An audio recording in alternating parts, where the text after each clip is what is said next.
नमस्कार, मैं हूं संजय शर्मा। आप देख रहे हैं 4PM न्यूज नेटवर्क। देश के गृह मंत्री, भारतीय जनता पार्टी के सबसे कद्दावर नेता अमित शाह आज आजमगढ़ में थे। आजमगढ़ मतलब अखिलेश यादव के संसदीय क्षेत्र में। और आज वो एक के बाद एक हमला कर रहे थे और योगी आदित्यनाथ भी उनके सुर में सुर मिला रहे थे, क्योंकि आज अखिलेश यादव की घेराबंदी करनी थी। अमित शाह जी ने कहा कि योगी जी की सबसे बड़ी उपलब्धि है कि माफिया अब दूर दूर तक देखने को नजर नहीं आते। अमित शाह जी का डायलॉग था और लोग शुरू हो गए। लोगों में सोशल मीडिया पे पूछना शुरू कर दिया, अमित शाह जी जो लखीमपुर में किसानों के ऊपर ट्रैक्टर चढ़ा दिया था, जिसने जीप चढ़ा दी थी, थार जीप चढ़ा दी थी, क्या वो माफिया नहीं था? क्या जिसको आपने गृह राज्य मंत्री बनाया है वो अपराधी नहीं है? उस पर तो हत्या तक के मुकदमे हैं। गोरखपुर में व्यापारी रुकते हैं, इंस्पेक्टर शराब के नशे में होटल खुलवाता है, पीट पीट के नौजवान को मार देता है, क्या वो माफिया राज का परिचय नहीं है? और फिर मैं अब एक घटना को उदाहरण करता हूं। आजमगढ़ की बात है तो मैं आजमगढ़ का, मेरे रिपोर्टर ने एक रिपोर्ट निकाल के दी है, मैं वो रिपोर्ट पढ़ के सुनाता हूं जिससे आप समझ पाएं कि आजमगढ़ हो, बलिया हो, बहराइच हो, देवरिया हो, मन स्थिति क्या है पुलिस के अफसरों की और दलितों के प्रति उनको देखने का नजरिया क्या है, पिछड़ों के प्रति उनका सामाजिक दृष्टिकोण क्या है। मैं घटना बताता हूं, मेरे रिपोर्टर ने दी है निकाल के। आजमगढ़ के सगड़ी जनपद की बात है, जून का घटना है ये। आजमगढ़ पुलिस ने बहुत बेरहमी से तांडव मचाया था और बहुत परेशान किया था। आजमगढ़ के राहुलपार थाना क्षेत्र के परिया गांव में एक पासी बस्ती है। यहाँ 29 जून को झोला छाप बंगाली डॉक्टर आनंद विश्वास के बेटे लिट्टन विभाग के पास गांव की पासी समाज की एक बेटी का आपत्तिजनक फोटो मिला। ये फोटो कई दिनों से वो लड़की को दिखा के उससे अवैध संबंध बनाने की कोशिश कर रहा था, ब्लैकमेल कर रहा था। परेशान होकर उस लड़की ने अपने परिजनों से बात की और कई लोगों ने पंचायत करी और लिट्टन विश्वास को डांटा फटकारा। इससे नाराज लिट्टन विश्वास पुलिस के पास पहुंचा और पुलिस से उसने अपनी अप्रोच करनी शुरू करी। अब पुलिस तो पुलिस ही है, और उत्तर प्रदेश की पुलिस और योगी जी की पुलिस है तो और माशाल्लाह होती है।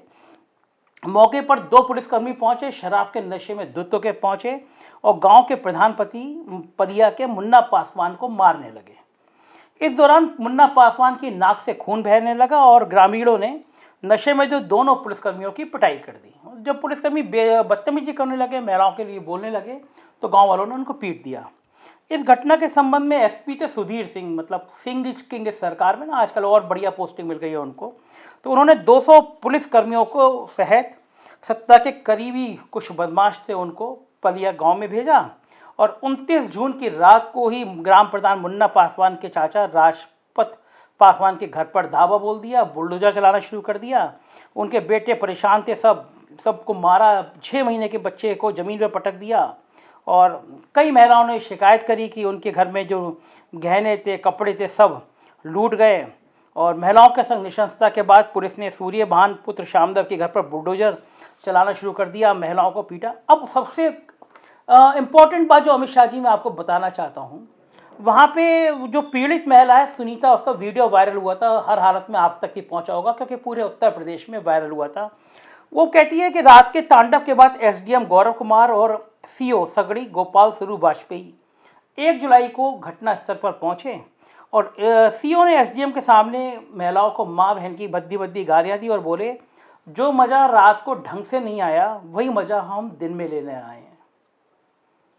हैवानियत, मानसिक हैवानियत देखिए इन अफसरों की। महिलाओं के सामने कह रहे हैं जो मज़ा हम रात में नहीं ले पाए वो मज़ा हम दिन में लेने आए हैं।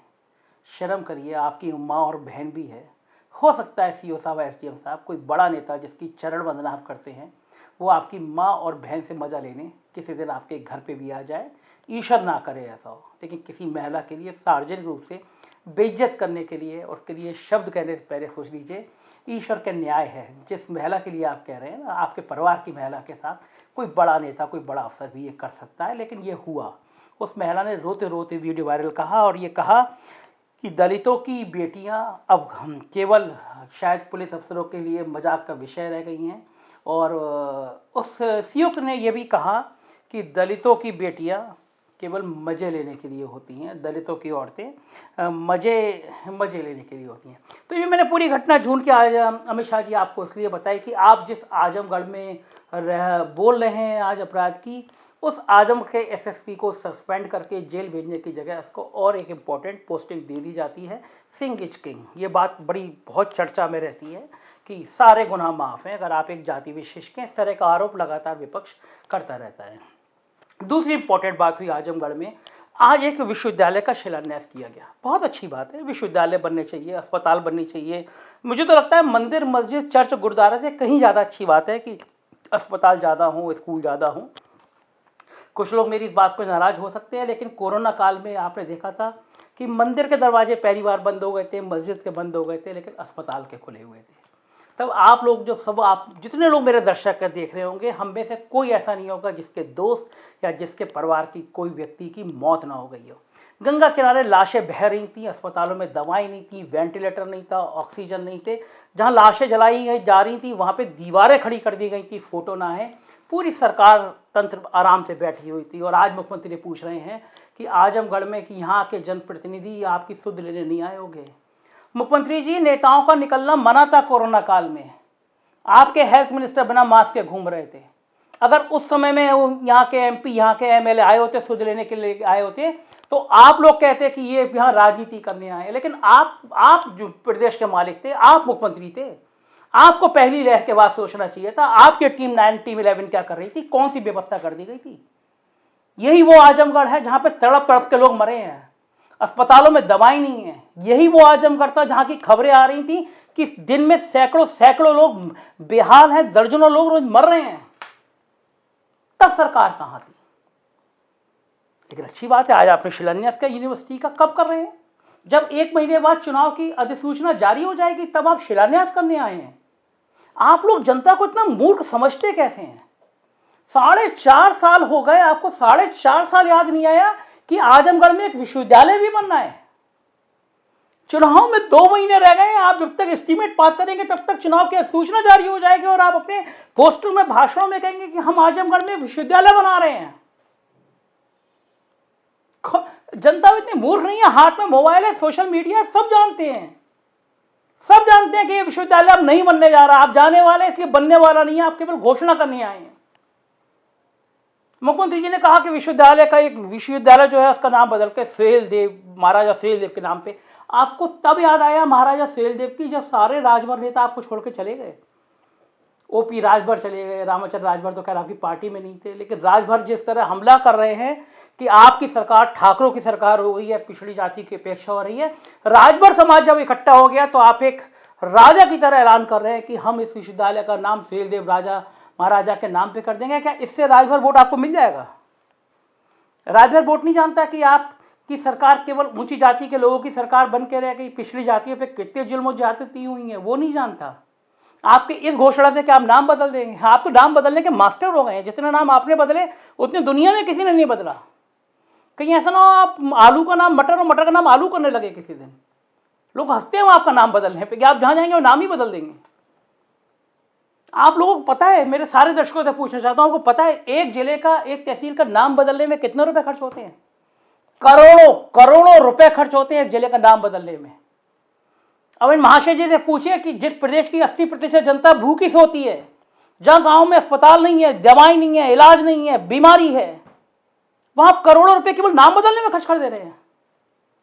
ये सब जनता सवाल ना पूछे, जनता बुनियादी मुद्दों पे बात ना करे आपसे। गए जमाने, अब जनता बहुत जागरूक हो गई है। ऐलान किया आपने 4.5 लाख नौकरी, फिर जोश में आ गए 7.5 लाख नौकरी दे दी। मुख्यमंत्री जी, मैं आपको चैलेंज दे रहा हूं पत्रकार के रूप में, मेरा ये नैतिक दायित्व भी है, मैं आपसे पूछ रहा हूं 7.5 लाख लोगों को अगर आपने नौकरी दी है तो उनके नाम पता होंगे आपके पास, उनके पिता का नाम होगा, उनका मोबाइल नंबर होगा, आप तनख्वाह देते होंगे। आप उन 7.5 लाख लोगों के नाम क्यों नहीं बताते हैं? इसलिए नहीं बताते हैं कि लोग कहते हैं कि आप ये आंकड़े आप पे झूठे हैं, नौकरियां नहीं दी गई। अगर दी गई हैं तो उसका रिकॉर्ड सार्वजनिक क्यों नहीं करते आप? एक बार कह दीजिए ये अल्लू कल्लू मल्लू ये है 7.5 लाख, क्या फर्क पड़ रहा? बताना चाहिए ना आपको।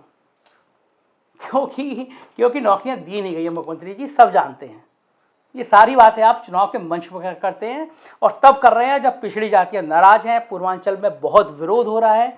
अमित शाह जी देख रहे थे आज की रैली में, अमित शाह जी के पहुंचने से पहले अमित शाह जी के पोस्टर होर्डिंग फाड़ने की खबरें आई, तो जाहिर है लोगों में गुस्सा है, लोगों में बढ़ती महंगाई को गुस्सा है, लोगों में बढ़ती ऊंची जातियों के प्रभुत्व को लेकर गुस्सा है, और लोगों को गुस्सा है कि जिस समय कोरोना महामारी फैल रही थी उस समय सरकार सो रही थी। सरकार को हर समय काम करना चाहिए, कम से कम सरकार को अब ये नजर आने लगा है। अमित शाह जी को तो खास तौर से नजर आ रहा होगा कि उन्होंने जिस आदमी को कुर्सी पे बिठाया था उसको नौकरशाही ने जकड़ लिया, और हालत ये है कि आज अमित शाह और नरेंद्र मोदी को पसीना बहाना पड़ रहा है, लेकिन दाल गलती हुई नजर नहीं आ रही है। आपको लगता है कि अगर ये चैनल बेखौफ होकर अपनी बात कहता है तो सपोर्ट कीजिए, एक नंबर दिख रहा होगा आपको, इसमें मैसेज कीजिए, हमारी टीम आपसे संपर्क करेगी। हौसला बढ़ाइए, सब्सक्राइब करिए, क्योंकि हम ही हैं वो जो बेखौफ होकर सच बोलते हैं, क्योंकि यही जिद है सच की। Thank you.